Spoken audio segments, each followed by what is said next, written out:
அஸ்ஸலாமு அலைக்கும். இன்றைக்கி நம்ம முட்டை ப்ரெட்டை வச்சு தான் கட்லெட் செய்ய போகிறோம். எப்படி செய்யலான்னு பார்க்கலாம் வாங்க.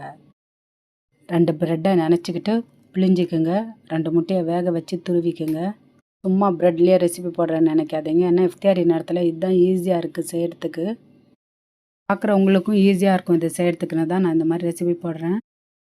துருவின முட்டையில் மஞ்சள் தூள், சில்லி ஃப்ளாக்ஸ், தனியாத்தூள், ஜீரகத்தூள், மிளகுத்தூள், garam masala, cornflour, soya sauce, வெங்காயம், பச்சை மிளகா, கொத்தமல்லி எல்லாம் போட்டு நல்லா மிக்ஸ் பண்ணுங்க. உப்பு போட்டு இது வெளியே கிறிஸ்பியாக உள்ள சாஃப்டாக நல்லாயிருக்கும். மாவை வடை தட்டுற மாதிரி தட்டுங்க. ஒரு முட்டை உடைச்சிக்கோங்க. முட்டை உடைச்சி நல்லா பீட் பண்ணி வச்சுக்கோங்க. பிரெட் க்ரம்ஸ் எடுத்துக்கோங்க. முட்டையில் டிப் பண்ணி பிரெட் க்ரம்ஸில் புரட்டுங்க. ஆன் பண்ணி தவா வைங்க. நான் தவாவில் தான் செய்கிறேன். உங்களுக்கு கடையில் செய்யணுன்னா செஞ்சுக்கோங்க. மீடியம் ஃப்ளேமில் வைங்க. ஹை ஃப்ளேமில் வச்சிடாதீங்க. ஒரு 5 நிமிஷம் பொறுத்து திருப்பி போடுங்க. கோல்டன் ப்ரௌன் ஆனோன்னு எடுத்துருங்க.